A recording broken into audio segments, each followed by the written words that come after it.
Hello Boulby, bienvenue dans À table entre Boulonnais, ma nouvelle web-série. Le concept, un Boulonnais dans un restaurant boulonnais et je vous fais découvrir les deux. Pour ce 6e épisode, rendez-vous au 66 avenue Émile Zola, au cœur du trapèze, à l'Initial Café. Ce restaurant de cuisine classique française est tenu par la sympathique famille Castronovo. Tout le monde est en salle pour s'assurer du bon déroulé du service et offrir un accueil chaleureux.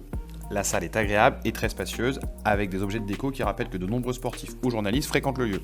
On reconnaît également quelques fresques du street artiste boulonnais Muche. On notera enfin l'espace du fond qui permet des privatisations ou des grandes tablées entre amis. Côté carte, on est sur une formule à prix canon puisque c'est 19 € en entrée plat ou plat dessert et 23 € en entrée plat dessert. Situé notamment en face du siège de beIN Sport, l'Initial Café est devenu la cantine de nombreux salariés de la chaîne, et notamment celle de mon invité du jour, ancien de la maison, journaliste sportif bien connu pour notamment sa fameuse revue de presse en ligne sur YouTube et bientôt de retour sur les pelouses de Ligue 1 avec Free. Il s'agit de... Alexandre Ruiz, je suis journaliste, principalement dans le sport. Je suis un habitant de Boulogne-Billancourt depuis maintenant 7 ans, lié à l'évolution familiale, la naissance de deux petites schtroumpfettes qui m'ont poussé hors de Paris pour trouver de l'espace et des zones de vie plus agréables pour mes enfants. Et j'en suis pleinement satisfait et je me réjouis aujourd'hui d'être à Boulogne. Mon activité principale, vous l'aurez donc compris, journaliste dans le sport, principalement dans le foot. L'essentiel de ma carrière à Canal+, à Europe 1 et à beIN Sport. Et aujourd'hui, j'ai décidé de quitter ces grandes entreprises pour monter la mienne, ma propre, être artisan de sa vie et y trouver une autre voie d'accomplissement. Et je m'en réjouis, ça fait maintenant un peu plus d'1 an que j'ai quitté ces grosses autoroutes pour choisir des chemins de traverse et je m'y éclate.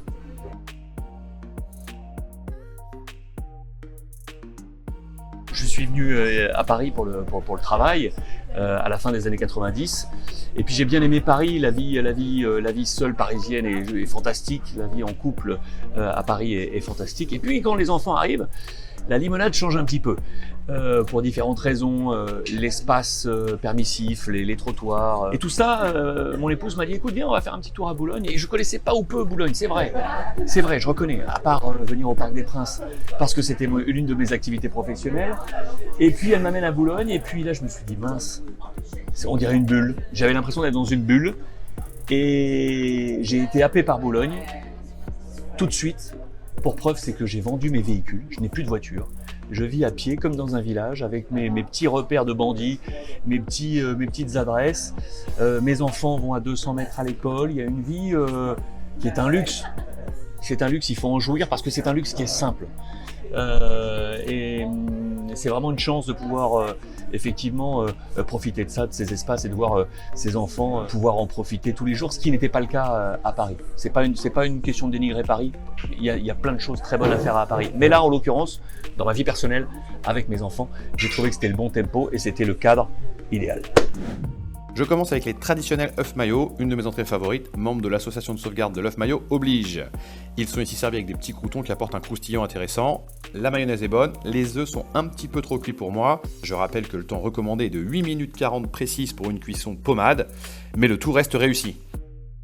Les œufs maillots. Je pense que dans le dictionnaire, si on ouvrait à œufs maillots, il y aurait le drapeau français, c'est tellement attaché à la France. Dans tous les restos, il faut un œuf maillot. Il faut un œuf maillot, c'est un rituel, c'est un pilier de la gastronomie française. Et c'est marrant parce que c'est assez galvaudé, c'est un mets qui paraît si simple. Et pourtant si compliqué, une mayonnaise, une bonne mayonnaise. Alors la mayonnaise ici est faite maison, par toute l'équipe de Joe qui est le maître artificier en cuisine avec toute sa brigade. Et moi je l'adore parce qu'il me fait aussi penser à un copain qui, à chaque fois que je viens déjeuner avec lui ici, il prend toujours ça. Il prend 2 entrées, il prend jamais de plat. Il prend toujours 2 entrées, dont un œuf maillot. Et du coup, quand il est pas là, je lui fais une infidélité, c'est moi qui le prends. Et donc, écoute, franchement, je l'ai adoré. Une nouvelle fois, la qualité de la mayonnaise en mode 5 étoiles. Et je me dis, moi qui suis franco-spanish, là je suis français. Voilà, je mange mon œuf maillot.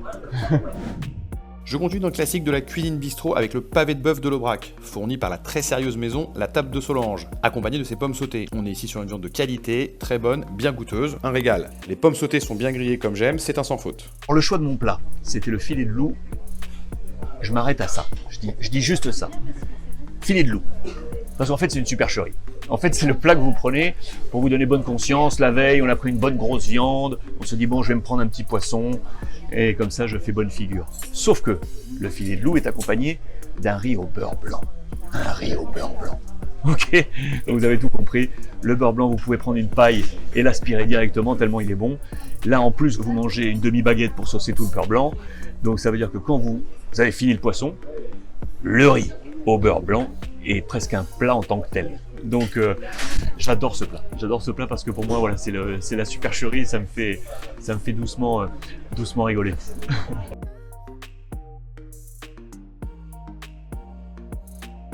Mes adresses préférées à Boulogne-Billancourt. Bon, ce sont des adresses de quartier. Parce que comme je le disais précédemment, j'aime cette vie de village et qui fait qu'on peut se balader sans voiture, avec le petit vélo, en famille, à pied, tranquillos. Ma première adresse, et c'est normal, c'est ici. Vous l'aurez compris, c'est ma cantine, donc l'Initial Café, facile. Et le panier pour prendre mon petit café le matin, rue Escudier, qui fait l'angle avec Jean Jaurès. Super, on va au marché, on prend son petit kawa, on se branche Wi-Fi, on peut bosser. Depuis qu'ils ont racheté l'ancien traiteur qui était à côté, ils en ont fait un établissement plus grand avec toujours la même convivialité, donc très sympa. Vraiment une affaire de famille, en plus une famille boulonnaise qui tenait ça, qui avait plusieurs commerces dans Boulogne. Et il y a cet esprit commerçant, il y a cet esprit de vie sociale à Boulogne, donc ça j'adore. Du coup, en restant dans le même quartier, dans cette même rue, la rue Escudier, là il y a le petit fromager, il y a le boucher, un peu plus loin il y a la rôtisserie. C'est un peu le sentier de guerre, vous voyez, que vous faites le week-end pour vous procurer tous les mets de la semaine, plus le marché, où j'ai une adresse, c'est chez John, le primeur. Lui, c'est chez lui qu'on prend les fruits et les légumes, donc il est impeccable, il est vraiment au cœur du marché. Et puis autour de ça, il y a deux, trois petites adresses. Il y a le Barbacoa aussi qui est sympa, qui est pareil entre Escudier et Daguesso. Une table que je vous conseille, qui n'est pas vraiment une table, faussement une table. Moi, c'est là où je m'assois toujours, c'est au bar. Là, vous êtes peinard, le zinc en laiton, vous discutez avec les patrons, on vous explique tout. Et puis vous êtes un peu, je sais pas, il y a une petite bulle. C'est très sympa. Barbacoa, ça je vous conseille également. Mon épouse, une de ses meilleures amies, tient une petite adresse qui est rue Molien, qui s'appelle Bonnie and Clyde. Une petite adresse de vêtements pour femmes, ça c'est super. Fatia qui tient la boutique est une œuvre d'art. Allez la voir juste pour échanger avec elle, vous allez comprendre. Elle est absolument fantastique. C'est une Bonnie Tyler du vêtement, je l'adore. Marup, c'est génial. C'est une petite adresse de vêtements de seconde main qui est super. Une jeune femme qui est super, qui a ouvert une boutique rue Gambetta. Il y a une vraie volonté d'aller se partager. Et ce partage et ce sens du vivre ensemble, ça me plaît aussi. Étant un homme de médias et de télévision pendant des années, j'ai eu la chance d'avoir un coiffeur qui pouvait me couper les tifs avant chaque émission et autres. Et là, écoute, à 200 mètres de chez moi, j'ai trouvé John et son salon, et son petit salon qui est magnifique, qui est rue du Château, si je ne me trompe pas, oui, rue du Château. J'adore. On rentre à l'intérieur, il y a un calme, il y a une zénitude, il y a une bienveillance. Et John est super. Ils sont deux. Moi, j'ai le coup de ciseau de John, qui est adorable. Un être de douceur, qui est pas intrusif, qui va pas aller chercher pour chercher, mais qui est voilà, il y a un petit échange qui est vraiment vraiment cool, très timé. 30 minutes, pam, 30 minutes, pam, 30 minutes, pam. Donc au moins ça, vous pouvez régler. Donc si vous cherchez à vous couper les tifs, Boulogne, là-bas, chez John. Pour terminer, je choisis un étonnant gâteau basque.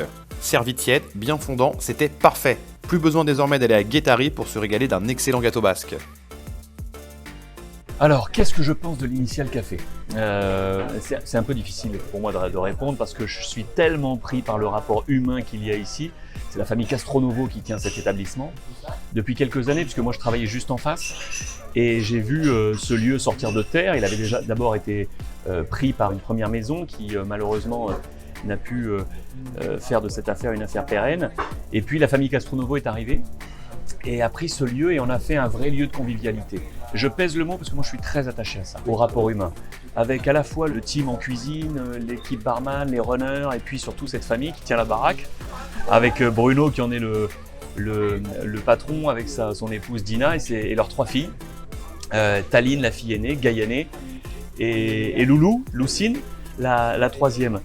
3 filles fantastiques qui vous mettent une ambiance absolument incroyable. Je dis vraiment ça, je pèse ce mot parce que des fois, si vous passez un moment ici jusqu'à tard le soir, il peut y avoir une petite bamboule qui s'ouvre à l'improviste. Et puis, dans ces cas-là, je peux vous dire qu'elles ne sont pas les dernières à mettre l'ambiance. Bien évidemment, la convivialité ne fait pas tout. Et si on y mangeait mal, ce serait compliqué. Mais heureusement, on y mange très bien. Moi, c'est devenu ma cantine quand je travaillais donc en face. Je venais là tous les jours. J'y viens maintenant quasiment tous les jours parce que ce sont devenus des amis et je me réjouis de pouvoir à la fois les retrouver et bien manger. Donc, pour vous dire, c'est que même mes enfants me demandent quand est-ce qu'on vient. À chaque fois, mes filles me disent bon, on va chez Bruno, on va chez Bruno, on va à l'Initiale. Et du coup, on s'assoit toujours dans les mêmes petites tables, on est reçus. Et pour moi, c'est la bonne mayonnaise entre le bien manger.